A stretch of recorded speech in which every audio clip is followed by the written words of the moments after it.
ನಮ್ಮ B C ಯೋಜನೆಯಲ್ಲೂ ದೊಡ್ಡ bank, ದೇಶದಲ್ಲಿಯೂ ದೊಡ್ಡ ಬ್ಯಾಂಕ್. ಇವತ್ತು ಆ ಬ್ಯಾಂಕಿನ ಪ್ರತಿನಿಧಿಯಾಗಿ ಇವತ್ತು ಚೀಫ್ ಮ್ಯಾನೇಜರ್ ಬಂದು ಇವತ್ತು ಅವರ ಅನಿಸಿಕೆಗಳನ್ನು, ಅವರ ಒಂದು ಮಾಹಿತಿಗಳನ್ನು ಈ ಕಾರ್ಯಕ್ರಮದಲ್ಲಿ ನೀಡ್ತಾರೆ. ಗ್ರಾಮಾಭಿವೃದ್ಧಿ ಯೋಜನೆ ಬಗ್ಗೆ ತಿಳಿಸ್ತಾರೆ. ನಾವು ಹೇಳ್ತಕ್ಕಂಥ ಎಲ್ಲ ಮಾಹಿತಿಗಳಿಗೆ ಒಂದು ಸ್ಪಷ್ಟೀಕರಣವಾದ ಒಂದು ವ್ಯವಸ್ಥೆಯನ್ನು ನೀವು ಇವತ್ತು ಮಾಡಿದ್ರಿ. ವಿಶೇಷವಾದ ಅಭಿನಂದನೆ ನಾನು ನಮ್ಮ ಕುಡ್ಲ ಚಾನಲ್, ನಮ್ಮ ಎಲ್ಲ ಕರಾವಳಿ ಹಾಗೂ ಕರ್ನಾಟಕ ರಾಜ್ಯದ ಒಂದು ಪ್ರೀತಿಯ ಚಾನಲ್, ನಿಮಗೆ ಅಭಿನಂದನೆ ಸಲ್ಲಿಸ್ತೇನೆ.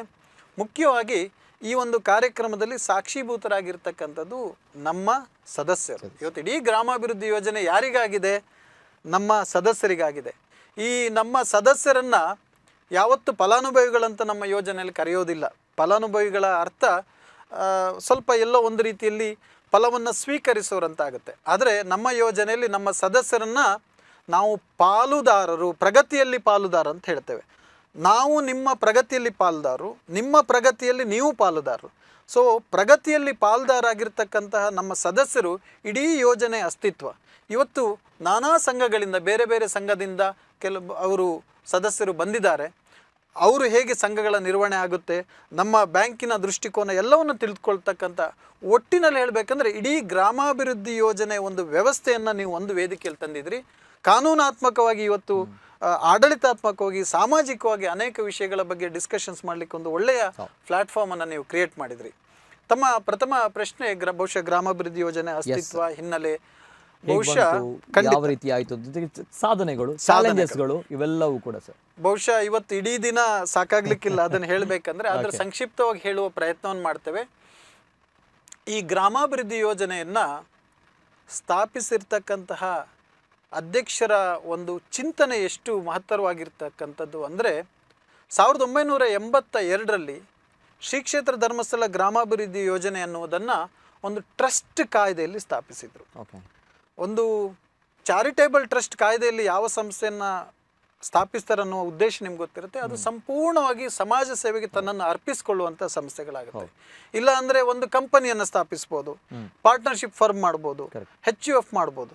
ಆ ಎಲ್ಲ ಸಂಸ್ಥೆಗಳು ಅರ್ಥವ್ಯವಸ್ಥೆಯಲ್ಲಿ ಬೇಕು, ಆದರೆ ಲಾಭ ಮಾಡುವ ಉದ್ದೇಶನೂ ಹೊಂದಿರ್ತದೆ. ಯಾರು ಅದನ್ನು ಸ್ಥಾಪಿಸಿದ್ದಾರೆ ಅವರಿಗೆ ಅದರ ಲಾಭಾಂಶಗಳು ಬರ್ತಕ್ಕಂಥ ವ್ಯವಸ್ಥೆ. ಆದರೆ ಚಾರಿಟೇಬಲ್ ಟ್ರಸ್ಟ್ ಬಹಳ ಮುಖ್ಯವಾದದ್ದು.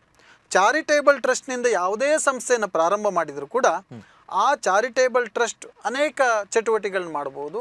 ಆ ಚಟುವಟಿಕೆಯಿಂದ ಏನೇ ಆದಾಯ ಬಂದರೆ ಆ ಆದಾಯವು ಯಾವುದೇ ಕಾರಣಕ್ಕೂ ಪ್ರವರ್ತಕರಿಗೆ, ಸ್ಥಾಪಕರಿಗೆ ಹೋಗುವಾಗಿಲ್ಲ. ಅದು ಆ ಕಾಯ್ದೆಯ ಒಂದು ಮೂಲಭೂತ ತತ್ವಗಳು, ಆ್ಯಕ್ಟ್. ಅದು ಆ ದೃಷ್ಟಿಕೋನದಲ್ಲಿ ಈ ಸಂಸ್ಥೆಯನ್ನು ಅವ್ರು ಹುಟ್ಟು ಹಾಕಿದ್ದಾರೆ ಅಂದರೆ ಕಲ್ಪನೆ ಮಾಡ್ಕೊಳ್ಳಿ ಎಷ್ಟರ ಮಟ್ಟಿಗೆ ಅದನ್ನು ಸಮಾಜಕ್ಕೆ ಅರ್ಪಿಸಬೇಕು ಅನ್ನೋ ದೃಷ್ಟಿಕೋನದಲ್ಲಿ ಆ ಸಂಸ್ಥೆಯನ್ನು 1982ರಲ್ಲಿ ಪ್ರಾರಂಭಿಸಿದ್ದಾರೆ. ಅಂದರೆ ಒಂದು ರೀತಿಯಲ್ಲಿ ಹೇಳಬೇಕಂದ್ರೆ ಧರ್ಮಸ್ಥಳದಿಂದ ಅನೇಕ ದಾನ ಪರಂಪರೆ ಇರ್ಬೋದು, ಸಾಮಾಜಿಕ ಕಳಕಳಿ ಚಟುವಟಿಕೆಗಳಿರ್ಬೋದು, ಆ ಚಟುವಟಿಕೆಗಳ ಪ್ರಯುಕ್ತವಾಗಿ ಸಮಾಜಕ್ಕೆ ಒಂದು ವರವಾಗಿ ಕೊಟ್ಟಿರ್ತಕ್ಕಂಥ ಸಂಸ್ಥೆ ಇದು ಗ್ರಾಮಾಭಿವೃದ್ಧಿ ಯೋಜನೆ. 1982 ಅಂದರೆ ಸುಮಾರು 4 ದಶಕಗಳ ಹಿಂದೆ. ಇವತ್ತು ಕಲ್ಪನೆಯೂ ಮಾಡಲಿಕ್ಕಿಲ್ಲ. ಆ ಸಂದರ್ಭದಲ್ಲಿ ಎಷ್ಟು ಬಡತನ ಇತ್ತು, ಮಹಿಳೆಯರಿಗೆ ಎಷ್ಟು ಕಷ್ಟಗಳಿತ್ತು, ರೈತರಿಗೆ ಎಷ್ಟು ಕಷ್ಟಗಳಿತ್ತು, ದುರ್ಬಲ ವರ್ಗದವರಿಗೆ ಎಷ್ಟು ಕಷ್ಟಗಳಿತ್ತು. ನಾನು ಬಹಳ ಅಧ್ಯಯನ ಮಾಡಿದಾಗ ಯೋಜನೆಯಲ್ಲಿ ತಿಳ್ಕೊಂಡು ಬಂದಿರತಕ್ಕಂಥದ್ದು, ಪ್ರಥಮವಾಗಿ ಗ್ರಾಮಾಭಿವೃದ್ಧಿ ಯೋಜನೆಯಿಂದ ಪ್ರಾರಂಭವಾದ ಚಳುವಳಿ ಪ್ರಗತಿ ಬಂಧು ಸಂಘಗಳ ಒಂದು ರಚನೆ ಮತ್ತು ಅವುಗಳ ಒಂದು ಪ್ರಗತಿ ಬಂಧು ಸಂಘಗಳ ಚಳುವಳಿ. ಪ್ರಗತಿ ಬಂಧು ಅಂದರೆ ಇವತ್ತು ರೈತರ ಒಂದು ಸ್ವಸಹಾಯ ಸಂಘವನ್ನು ಪ್ರಗತಿ ಬಂಧು ಅಂತ ಹೇಳ್ತೇವೆ. ಆ ಕಾಲದಲ್ಲಿ ಸಾಮಾನ್ಯ ಜನರಲ್ಲಿ, ಬಡವರಲ್ಲಿ ಭೂಮಿ ಇತ್ತು, ಆದರೆ ಅದನ್ನು ವ್ಯವಸಾಯ ಮಾಡಲಿಕ್ಕೆ ಅವ್ರಿಗೆ ಶಕ್ತಿ ಇರಲಿಲ್ಲ. ಯಾಕಂದರೆ ಒಂದು ವ್ಯವಸಾಯ ಮಾಡಬೇಕಂದ್ರೆ ಅದಕ್ಕೆ ಹಣ ಬೇಕು. ಅವ್ರ ಹಣವನ್ನು ಒದಗಿಸುವ ಶಕ್ತಿ ಅವ್ರಿಗೆ ಇರಲಿಲ್ಲ. ಯಾಕಂದರೆ ಅವರಿಗೆ ಕುಟುಂಬ ನಿರ್ವಹಣೆ, ದಿನನಿತ್ಯದ ಒಂದು ಆಹಾರವೇ ಒಂದು ಅವರಿಗೆ ಬಹಳ ಕಷ್ಟದಲ್ಲಿದ್ದರು. ಇನ್ನೊಬ್ಬರು ಮನೆಯ ಕೆಲಸವನ್ನು ಮಾಡಿ ಅಲ್ಲಿ ಸಿಗುವ ಒಂದು ಆದಾಯದಲ್ಲಿ ಸಣ್ಣ ಮೊತ್ತದ ಕೂಲಿ ಇರ್ಬೋದು, ಅಥವಾ ಹಿಂದೆ ಅಕ್ಕಿಯನ್ನು ಕೊಡ್ತಾಯಿದ್ರು ಕೆಲಸ ಮಾಡಿದಾಗ. ಅದರಿಂದ ಅವರ ಜೀವನ, ಹೆಂಡತಿ ಮಕ್ಕಳನ್ನು ನೋಡ್ಕೊಳ್ಬೇಕಿತ್ತು. ತಿನ್ನುವ ಕೈ 4, 6, 10 ಇರ್ತಕ್ಕಂಥ ಕುಟುಂಬಗಳು. ಆ ಸಂದರ್ಭದಲ್ಲಿ ಅವರು ಒಂದು ದಿನ ಕೆಲಸವನ್ನು ನಿಲ್ಲಿಸಿದ್ರು ಕೂಡ ಕುಟುಂಬ ಉಪವಾಸದಲ್ಲಿ ಬೀಳಬೇಕಾಗಿರ್ತಕ್ಕಂಥದ್ದು. ಬೇರೆ ಅವರ ಸಾಮಾಜಿಕ ಅವಶ್ಯಕತೆಗಳನ್ನ ಪೂರೈಸುವಂಥ ಸಾಧ್ಯತೆಯೇ ಇರಲಿಲ್ಲ. ಆ ಸಂದರ್ಭದಲ್ಲಿ ಗಮನಿಸಿರ್ತಕ್ಕಂಥ ಒಂದು ಬಹಳ ದೊಡ್ಡ ಚಿಂತನೆ ಏನಂದರೆ, ಜನರಲ್ಲಿ ಭೂಮಿ ಇದೆ, ಆದರೆ ಅದು ಹಡಿಲು ಬಿದ್ದಿದೆ, ಅವರಲ್ಲಿ ಶಕ್ತಿ ಇಲ್ಲ.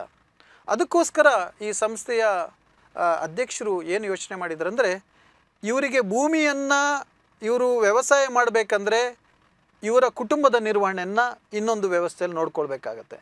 ಅದಕ್ಕೋಸ್ಕರ ನೀವು ಭೂಮಿಯ ವ್ಯವಸಾಯ ಮಾಡಿ, ನೀವು ಎಷ್ಟು ವ್ಯವಸಾಯ ಮಾಡ್ತೀರಿ ನಿಮ್ಮ ಆ ಒಂದು ಕಾಲಾವಧಿಯಲ್ಲಿ ಆ ಒಂದು ವ್ಯವಸ್ಥೆಯಲ್ಲಿ ನಿಮ್ಮ ಕುಟುಂಬದ ನಿರ್ವಹಣೆಗೆ ಬೇಕಾಗಿರ್ತಕ್ಕಂಥ ದವಸ ಧಾನ್ಯಗಳು ವಸ್ತುಗಳನ್ನು ಕ್ಷೇತ್ರದಿಂದ ಕೊಡುವಂಥ ವ್ಯವಸ್ಥೆ ಮಾಡಿದ್ರು. It's complete charity work.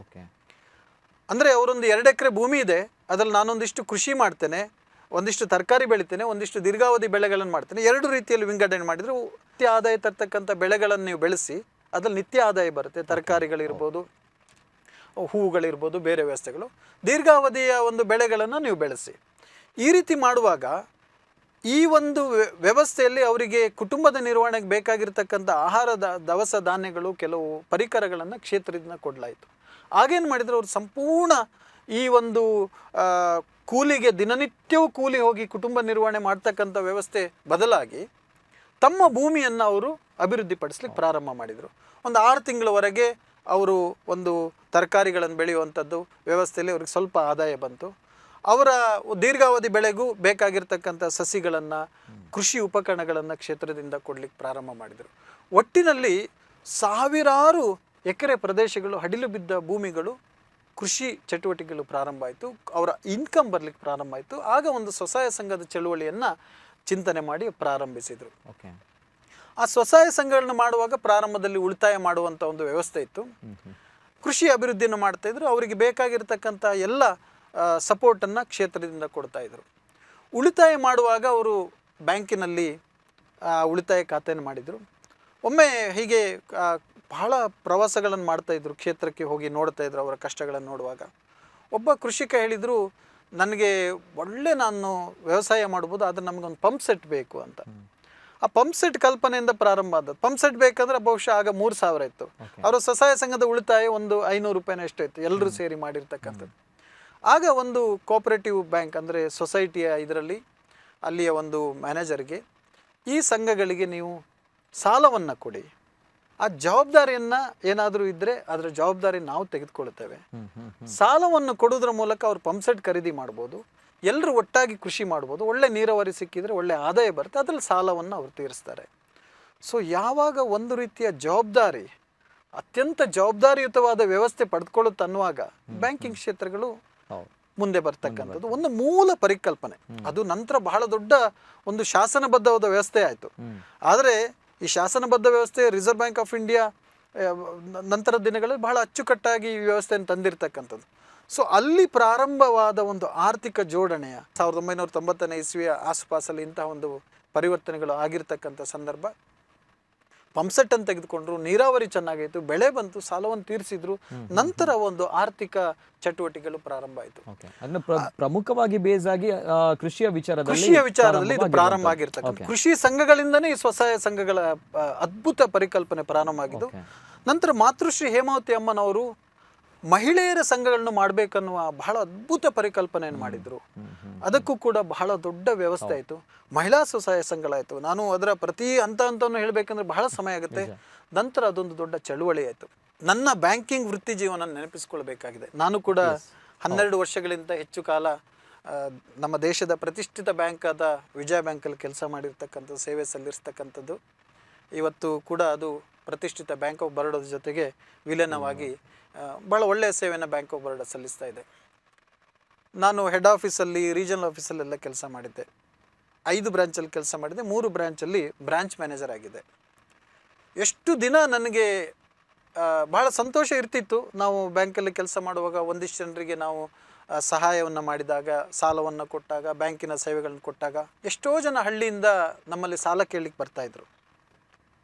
ನಿಜವಾಗ್ಲೂ ಒಳ್ಳೆಯ ಉದ್ದೇಶ, ಅವ್ರಿಗೆ ಕಟ್ಟುವ ಸಾಮರ್ಥ್ಯ ಇದೆ, ಅವ್ರ ಹತ್ರ ಆದಾಯ ಇದೆ, ಭೂಮಿ ಇದೆ, ಮಕ್ಕಳು ಕೆಲಸಕ್ಕೆ ಹೋಗ್ತಾರೆ, ಅವರ ಉದ್ದೇಶ ಕೂಡ ಚೆನ್ನಾಗಿದೆ, ಮನೆ ರಿಪೇರಿ ಮಾಡ್ತಾರೋ ಅಥವಾ ಬೇರೆ ಇನ್ನೊಂದು ಇನ್ಕಮ್ ಜನರೇಟಿಂಗ್ ಆ್ಯಕ್ಟಿವಿಟೀಸ್ನೇ ಮಾಡ್ತಾರೆ, ಎಲ್ಲವೂ ಸರಿಯಾಗಿದೆ.